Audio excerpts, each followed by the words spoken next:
저희가 박민영 대변인을 좀 대담하기 위해서 초청을 했습니다. 예, 대변인님 어서 오세요. 안녕하세요. 네, 김해지 관련 논란부터 좀 먼저 좀 정리를 하고 가야 될 것 같습니다. 네.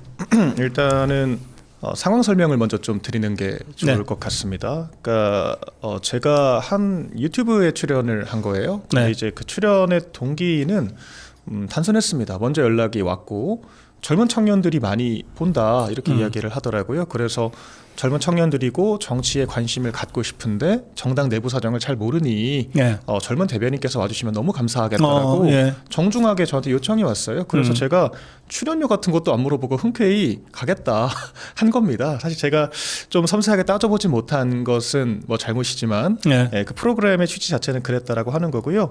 지금 문제 삼는 몇 가지 발언들이 있어요. 그 과정에서 사실 3시간짜리 대담, 그러니까 그냥 길게 뭐 수다 하셨네. 같은 대담이었는데 그 중에 그 한 부분을 따가지고 얘기를 하더라고요. 근데 이제 그 부분이 이제 김해지 의원에 대한 것이었죠. 첫 번째가 아마 할당제 얘기를 제가 했을 겁니다. 장애인 할당을 너무 많이 해서 문제다. 근데 그 대화의 맥락을 다 보시면 아시겠지만 한동훈 전 대표의 공천을 지적을 한 거였거든요.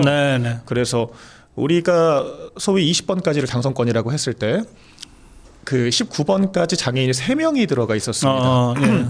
근데 이제 장애인 인구가 5%라고 전해지고 있는데 20명 중에 3명이면 15%니까 장애인 할당이 과하다고 하는 게 사실 논리적으로 틀린 말은 아니잖아요. 그럼요. 근데 이제 그 부분을 언론에서는 그동안 관행적으로는 장애인을 배려해서 비례대표의 한 명 그렇죠. 정도를 해왔습니다. 뭐 그게 옳다 그러다가 아니고 그냥 관행적으로 그렇게 해왔다는 것이고 사실은 제가 장애인 정치인들을 많이 아는데 이분들은 사실은 지역구에 출마하고 싶어해요.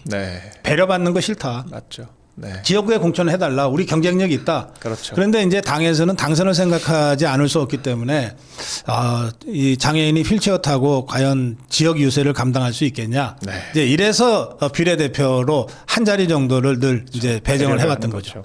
예, 그 다음으로 이제 뭐 피해의식이라는 표현이 등장을 했는데 이것도 사실 뭐 장애인이라서 그렇다가 아니라 김해지 의원이 좀 문제될 만한 법안들을 좀 발의를 했었잖아요. 본인이 철회를 하기도 했었습니다. 전장령 관련 법안이라든지. 맞습니다. 근데 이제 그 법안에 대해서 공격을 받으니까 내가 남자 의원이라도 공격했겠냐. 극우들이 공격을 한다. 이렇게 자기 방어를 했어요. 제가 그래서 그 지점에 대해서 이거는 피해의식 아니냐. 정치인으로서의 활동을 비판을 하는데 내가 여자라서 장애인이라서 당했다라고 하는 인식은 피해의식이지 않느냐라고 제가 얘기를 했던 거죠. 그래서 아마 이 부분은 이제 더 이상 언론이 문제를 삼지는 않더라고요. 근데 이제 그 다음에 이제 표현 자체를 뭐라고 하는 겁니다. 이를테면 제가 표현이 좀 과격하긴 했습니다. 눈이 불편한 거 말고는 기득권 아니냐라고 이야기를 했어요. 근데 이게 제가 이걸 조금 다른 언어로 설명을 드려보겠습니다. 이 약자성이라는 게 정말 다양한 갈래들이 있잖아요. 우리 그렇죠. 박사님 말씀하신 것처럼 정치적인 약자가 있을 수가 있고 또 사회적 약자라고 하는 것도 뭐 남성이지만 가난할 수가 있고 그럼요. 또 이제 뭐 사회 지도자지만 몸이 불편할 수 있고 지금 일자리 못 찾는 남성 청년들 다 사회적 약자죠. 그렇죠. 정말 여러 갈래의 약자성이 존재를 하는 것이고 김해지 의원도 장애라고 하는 약자성이 있죠. 하지만 정말 좋은 교육을 받았고 그리고 상당한 재산을 또 안정적으로 축적을 하셨고 그리고 무엇보다 재선 국회의원이잖아요. 그러면 이 여러 가지 약자성 중에 일부는 본인이 기득권인 측면도 분명히 있는 거지 않습니까? 그래서 표현이 과격하긴 했지만 제가 방금처럼 조금 풀어서 설명을 하면은 충분히 저는 와닿을 만한 이야기였다라고 생각을 하는데 다만 제가 좀 죄송스럽게 생각을 하는 것은 그 순간 그 날것의 표현은 좀 과하게 느껴졌을 수가 있다 이렇게 생각을 하고요. 제가 그 부분에 대해서는 김해지 의원도 불쾌감을 느꼈을 수 있다라고 생각을 합니다. 그래서 이 부분은 제가 추후 어떤 방식으로라도 조금 송구스럽다는 말씀을 전하고자 생각을 하고 있습니다. 네, 알겠습니다. 자, 우리 박민영 대변인이 지금 당 대변인 활동하고 계신데 그게 미디어 대변인인가요? 맞습니다. 그러면 주로 근무를 당사에서 보통 방송 통해서 많이 방송 하죠. 통해서. 대변인과 미디어 대변인 차이가 당사에서 상근이 가능한가? 그건 당 대변인 여부였거든요. 맞습니다. 근데 제가 상근은 좀 어려운 여건이었기 때문에 미디어 대변인 활동을 하게 됐습니다. 근데 이렇게 논란이 되면은 미디어에서 안 부를 것 같은데 좌파 것들이? 예, 좀 당분간은 그렇게 되지 않을까 생각을 합니다. 예, 그런데 그래도 당사는 이제 자주 출입하실 테니까 그 당사의 우리 자유파 국민들이 국민의힘 힘내라, 장동혁 대표 힘내라면서 응원 화환 보내기 시작했잖아요. 맞습니다. 예, 그럼 보시면 어떠세요? 전 그때 생각나더라고요. 윤 전 대통령 비상계엄 직후에 저도 용산을 몇 번 갔었거든요. 근데 그 용산역부터 이태원역까지 그 용산 미군 기지를 쭉 둘러서 화환이 한 겹도 아니고 그렇죠. 두 겹, 세 겹씩 쌓였었죠. 그때. 예, 그때 제가 그렇게 있었던 것을 한 바퀴 쭉 둘러봤어요. 추운 겨울이었는데 보면서 여러 생각이 들었거든요. 어떻게 이 많은 에너지가 그러니까 언론을 통해 전해지지 않는 에너지들이 이렇게 시각적으로 즐비할 수가 있었을까. 네. 그리고 그 에너지가 정말 머지않아서 좀 사회적으로 발산되는 거를 제가 많이 느꼈습니다. 아하. 그러면서 지지율이 급격하게 갑자기 반등하는 맞아요. 그런 양상들이 있었잖아요. 52%까지 올라갔죠. 그렇죠. 윤석열 대통령 지지. 12월 말부터 갑자기 급등하기 시작하더니 민주당이 여론조사를 부정하기 시작하고. 근데 아마 이제 그런 에너지, 오히려 지도부가 일부 좀 삐그덕거리는 것처럼 보이니까 또 우리 자유우파 국민들께서 또 긴장하시고 더 힘을 보태야겠다라고 각성을 하시고 아마 그런 물밑 움직임들이 이렇게 가시화가 된 게 아닌가 이런 생각이 들어요. 그래서 당사에는 지금 자리가 없어가지고 국회로 보냈다고 하는데 네. 국회 앞에 화환은 국회 사무처 허가가 있어야 되거든요. 아마 그래서 이걸 어떻게 좀 배치하는 게 좋을까 좀 이제 당에서도 고민이 있을 것 같습니다. 그렇군요. 제가 어제 여의도 집회 취재하러 가는 김에 국회 일문이라고 안내가 돼서 국회 일문, 그게 이제 국회 정문이죠.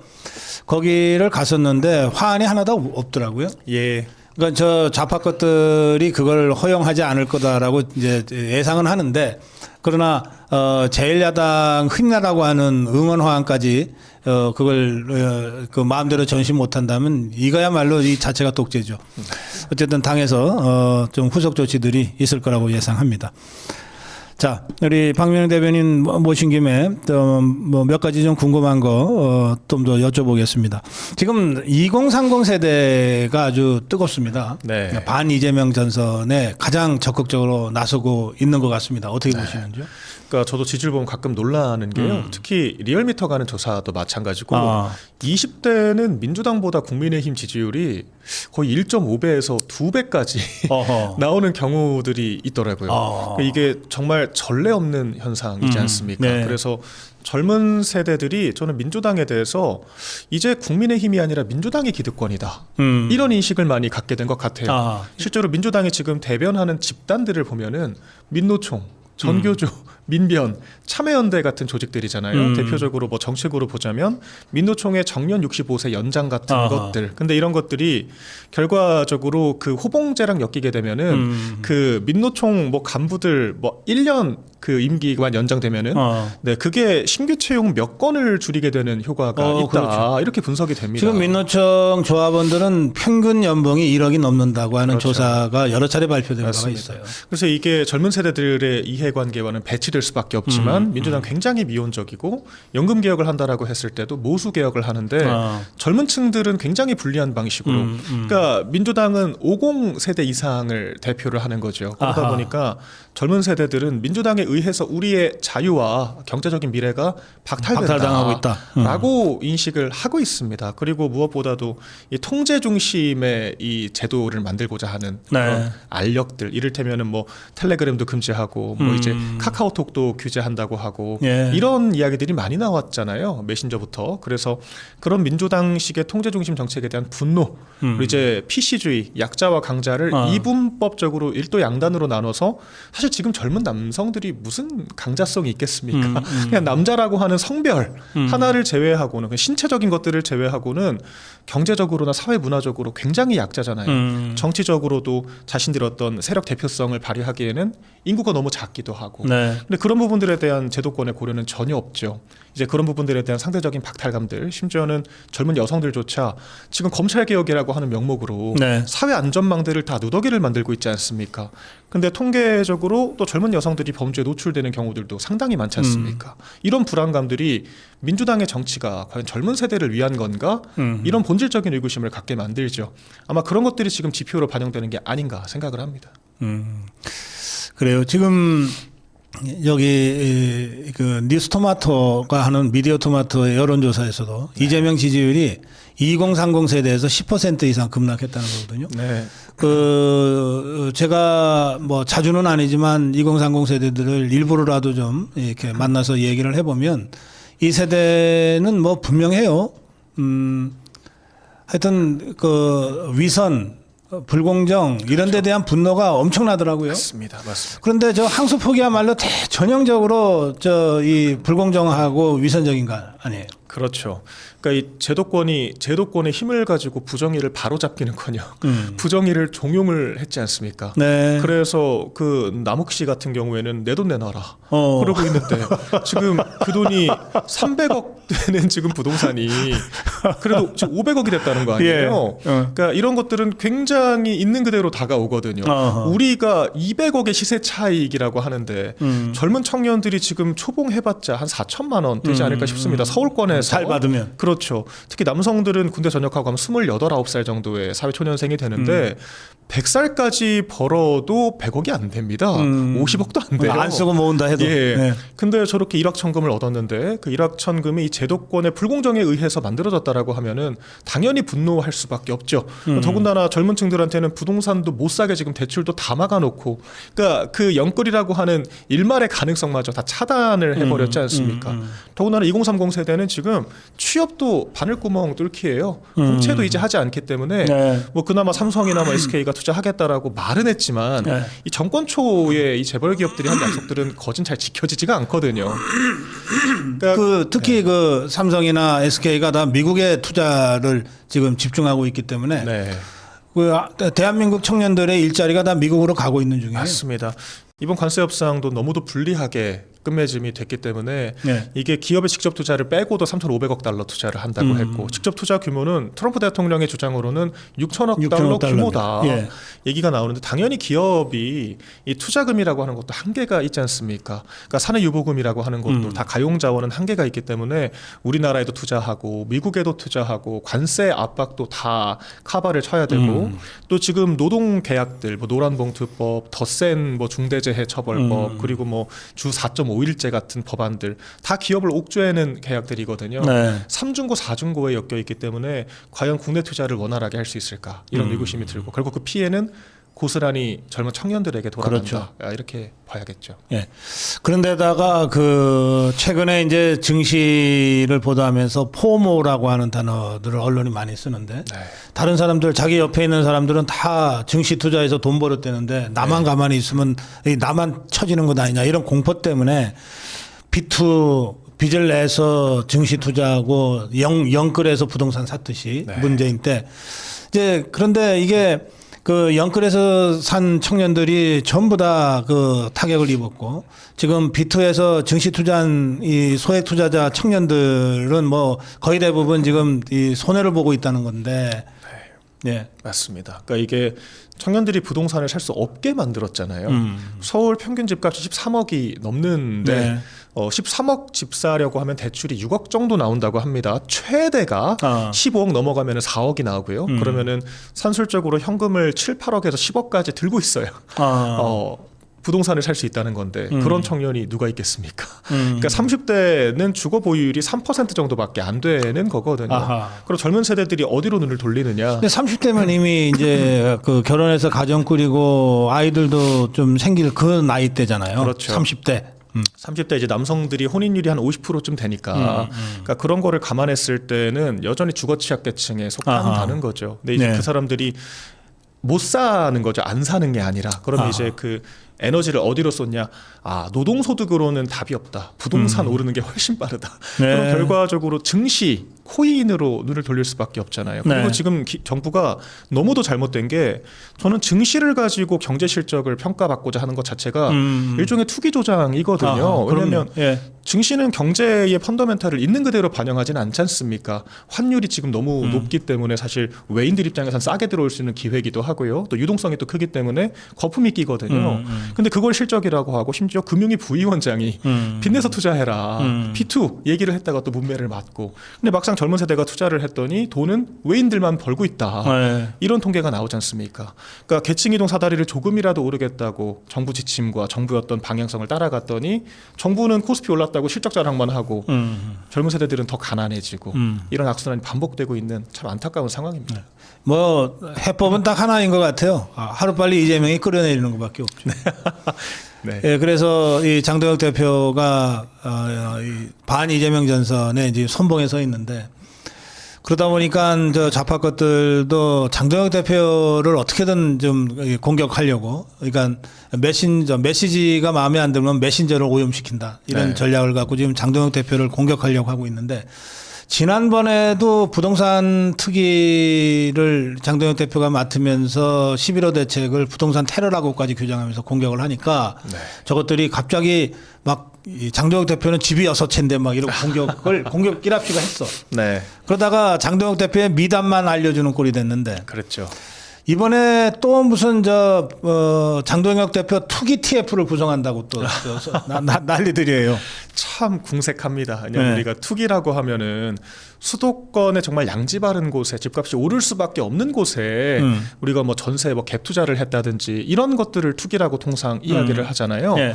근데 지금 장동혁 대표 같은 경우는 이미 충분히 해명을 했습니다. 6채를 샀는데 대부분이 지방에 있는 집이에요. 그나마 일부 두 개 같은 경우에는 지분 상속을 받은 형태이기 때문에 온전히 자기 집이라고 할 수도 없습니다. 네. 심지어 지분이 10분의 1인가 그렇고 뭐 그래요. 그렇죠. 충남 본인 지역구에 또 가지고 있는 집을 뭐라고 하는 것도 사실 말이 안 맞는 것이고 그 구로구에 또 하나 있다고 하죠. 네. 자녀들이 거주하고 있다고 합니다. 그러니까 다 실거주를 하고 있거나 지분 상속을 받았거나 100번 양보해서 개수가 많다라고 하더라도 투기라고 하기에는 이 수도권의 그 집값이 오르는 과열 구역이 전혀 아니거든요. 그렇기 때문에 6채 8억 원 주택 보유를 가지고 투기를 한다라고 하고 TF까지 만들고, 근데 제가 봤을 때 저런 거 좀 배워야 됩니다. 저렇게 억지를 쓰고 투기라고 아무튼 우기고 TF 만들고 하니까 뭔가 이제 각인이 될 수는 있거든요. 그러니까 정치적인 레토릭 구사를 굉장히 정교하게 민주당은 하고 있는 거죠. 본인들도 모르겠습니까? 이걸 투기가 아닌 것을. 네, 저는 그렇게 생각을 합니다. 그래요. 예, 지금 장동혁 대표가 자유파 연대를 지금 강하게 지금 주장하고 있습니다. 우리가 황교안이다라고 하는 연설이 아주 상징적으로 그걸 보여주고 또 있습니다. 예, 그런데 이제 그 당에서는 계속해서 그 발목 잡는 얘기들을 한동훈 똘마니들이 하는 것 같아요. 그리고 특히 족벌 언론들은 저희가 자체 여론조사를 하면 국민의힘과 더불어민주당이 정말 혼전하고 있거든요.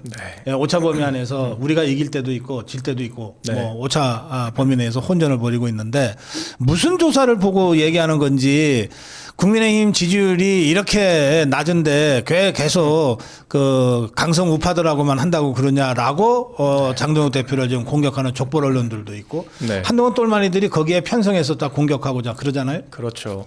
근데 보통 한국갤럽을 보지 않습니까?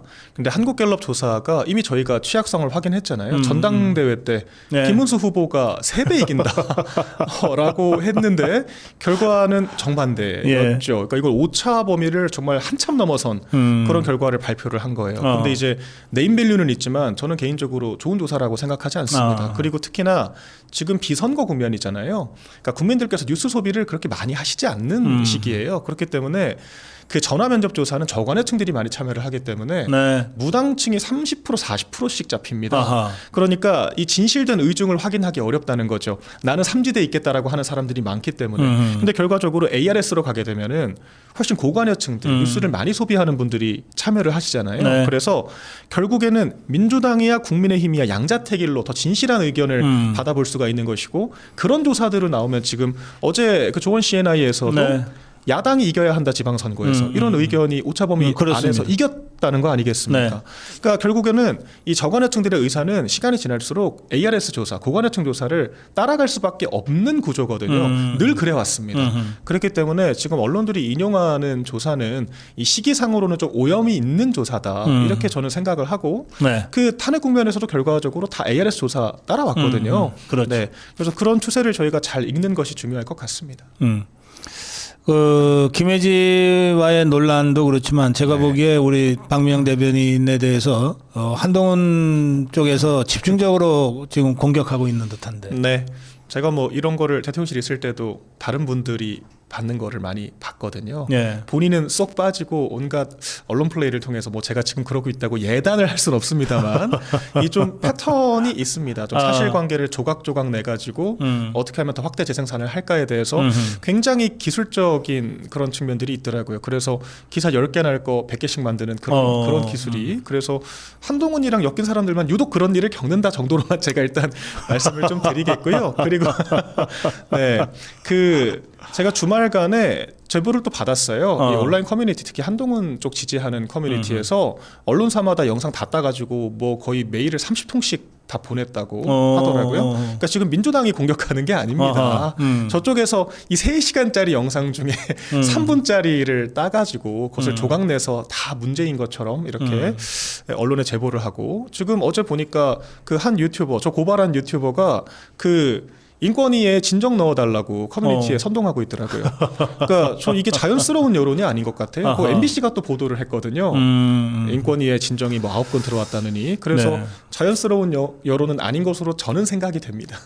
아니 그래서 우리 자유파 국민들이 사실 그 8년 전에 박근혜 대통령 그 탄핵됐을 때도 결국은 이 김무성이 유승민이 이 배신자들 때문에 그렇게 됐는데 그때 김무성이 유승민이를 제대로 척결하지 못해가지고 네. 우리 국민의힘의 배신자 DNA가 어쨌든 박혀버렸다. 네. 그 이번에 또 윤석열 대통령 탄핵 때 한동훈이가 배신했는데 이것도 제대로 처리를 하지 못하면 우리 국민의힘은 늘 배신자들이 언제 그 칼 빼들지를 걱정하면서 이것도 못하고 저것도 못하게 되지 않냐. 그러니까 당장 내년 6월 지방선거 승리를 위해서라도 또 길게 보면은 총선 승리, 대선 승리를 향해서 제대로 하기 위해서라도 이 배신자들을 이번엔 좀 제대로 척결하자 이런 여론이 매우 높거든요. 맞습니다. 네. 저는 100% 공감하고 제가 사실 그 얘기를 정말 많이 해왔거든요. 네. 그래서 더 한동훈 쪽에서 타겟이 된 것도 있습니다. 근데 저는 박근혜 전 대통령 탄핵 때부터 보수가 망가지기 시작했다고 생각을 합니다. 민주당이 탄핵시킨 것이 아닙니다. 그렇죠. 예. 국민의힘 보수 정당에서 분열해서 탄핵이 된 거거든요. 그러니까 결과적으로 지금도 뭐 김상옥 같은 지금 민주당 간 의원들부터 이런 한동훈의 전략공천으로 들어온 사람들 특히 정권이 힘들 때 있지 않습니까? 네. 민주당의 공격을 받고 30차례나 탄핵 소추를 당하고 이런 상황들이 왜 국민들께 알려지지 않았겠습니까? 알리지 않았기 때문입니다. 알리기는커녕 오히려 정권과 반목을 하고 뭐 의료 대란이 어떻고 여사 라인이 어떻고 생트집 정말 야당도 안 잡을 생트집을 여당 대표가 잡으니까 그런 야당의 패악이 알려지지 않았던 거거든요. 네. 그리고 정작 대통령이 비상계엄이라고 하는 그런 선포를 하고 나니까 그때 나와서 이건 아니다. 이건 탄핵 사유다라고 더 적극적으로 얘기를 하고. 그러니까 저는 이런 의구심이 있는 거예요. 정권 힘들 때는 뭐 하고 있다가 정권이 몰락할 때 되니까 나와서 나는 합리적이라고 하면서 합리적인 나를 비추기 위해서 정당 전체를 극으로 몰고 공격을 하느냐. 저는 이런 게 배신이 우월 전략이 되는 상황이라고 생각을 하거든요. 그럼 그 사람들은 당이 힘들 때는 이미지 관리하다가 정작 정권이 몰락할 때는 합리주의자로 둔갑을 해서 민주당 가지 않습니까? 그러니까 이런 패턴이 조직적으로 관성이 되고 반복이 되면 네. 저는 저희가 다음 정권 또 잡는다고 하더라도요. 또 탄핵당할 수 있다고 생각합니다. 대통령이. 왜냐하면 당의 시스템이 그렇기 때문에요. 그러니까 당을 위해 헌신했던 사람들은 조금 상처 입으면은 다 도려내지고, 그러니까 당에서 정말 기여한 거 없고 헌신한 거 없고 당성에 대한 평가가 전혀 이루어지지 않았던 사람들이 네. 선거 때 상징성이다, 약자성이다 하면서 다 들어 앉아 있지 않습니까? 그러니까 이런 상황이 반복되는 게 좀 국민의힘의 문제라고 생각을 하고 국민의힘이 정말 저희가 저희 사람을 길러내고 기틀을 다지고 당에 대한 로열티, 동지애를 가진 사람들, 우리가 정권을 창출하고 정권을 통해서 나라를 건강하게 바꾼다라고 하는 이런 그 동지애로서의 당원의 이 이념결사체로의 정체성을 확고히 할 수 있는 사람들이 많아져야 한다라고 생각을 하고요. 그런 과정이 지금 장동혁 지도부의 가장 큰 수건이 아닌가라고 생각을 합니다. 예. 지금 저희 조사에서도 그 국민의힘과 더불어민주당이 오차범위 안에서 혼전 벌이고 있는데 한동훈 배신자 일당을 척결하면 지지율 10% 이상 올라가서 국민의힘이 더불어민주당 좌파 것들을 압도할 거라고 저는 생각하거든요. 이게 지지율을 올리는 제일 확실한 방법이다. 그럼요. 저희가 이미 경험을 해봤지 않습니까? 네. 탄핵 국면에서도 한동훈 대표직 물러나고 나서 정말 저희가 단일 대우로 싸웠잖아요. 네, 그렇죠. 그때 저희가 국민의힘 윤석열 정권 역대급 지지율을 기록을 했습니다. 아이러니하게도 결국에는 본질은 우리 국민의힘의 목소리가 오로지 대중에 전달되어야 하는 거예요. 지금은 국민의힘이 무슨 얘기를 해도 딴지 거는 사람들 때문에 오염이 되거든요. 장애투쟁 나오라고 해도 안 나오지 않습니까? 안 나오는 걸 넘어서 해서 뭐하냐라고 초를 치지 않습니까? 그런 것들을 그 당선평가에 반영을 한다니까 공산당이냐라고 내부에서 비판을 하고 패널 인증제를 하겠다. 우리 주류 의견에 맞는 의견을 개진해달라고 하니까 무슨 이게 히틀러식 뭐 전두환식 보도지침이냐 이런 식의 얘기가 나오고, 그러니까 이런 상황에서는 당연히 언론들은 이런 내부 자중질환을 보도를 하면요, 네. 민주당의 패악이 주목이 안 되는 거거든요. 아하, 예. 그렇기 때문에 우리가 탄핵 국면에서는 정말 단일 대우로 똘똘 뭉쳤기 때문에 보수 진영의 이 저력이라고 하는 것을 오로지 확인을 했고, 지금같이 지지부진한 상황, 내부에서 한동훈이냐 장동혁 대표냐 이 알력 다툼이 주목되는 이런 상황에서는요, 절대 그때와 같은 그런 저력을 회복할 수가 없다라고 생각을 합니다. 무엇보다 단일 대우가 중요하다, 이 말씀을 드리겠습니다. 그래요. 예, 우리 박민영 대변인과 대담이었습니다. 마무리 한 말씀 듣겠습니다. 네, 뭐 제가 이렇게 좋은 일로 또 찾아뵌 건 아니라서 박사님께도 굉장히 송구한 마음이고 네, 잘 극복을 해보겠습니다. 분명 저도 부족한 부분이 있었고요. 저도 사실 너무 자유분방하게 활동을 했던 것 같아요. 그러니까 제가 개인의 입이 아니라 당의 입이고 이제 공적인 언어를 행사를 해야 한다라고 하는 그 직분에 대해서 더 섬세하게 생각을 해야 될 것 같다, 이 말씀을 드리고요. 그리고 이번에 정말 많은 분들께서 응원을 해주시더라고요. 네. 그래서 제가 좀 울컥했습니다. 왜 그러냐면 우리 당이 지금까지는 다 공격받으면은 쳐내는 식의 방식으로 문제를 해결해 왔는데, 우리 당원들께서 이렇게까지 응원해 주시는 걸 보면서 저도 더 힘내야겠다, 이런 생각을 정말 많이 했고요. 앞으로 더 정진하도록 하겠습니다. 이 박민영 대변인과의 대담 도중에 많은 분들이 댓글을 굉장히 많이 보내셨는데, 박민영 비판하는 댓글 하나라도 있나 봤더니 하나도 없네. 너무 감사드립니다. 방송 끝나시고 이 댓글 확인하시고 네. 좀 힘내시면 좋겠습니다. 말씀 잘 들었습니다. 고맙습니다. 감사합니다.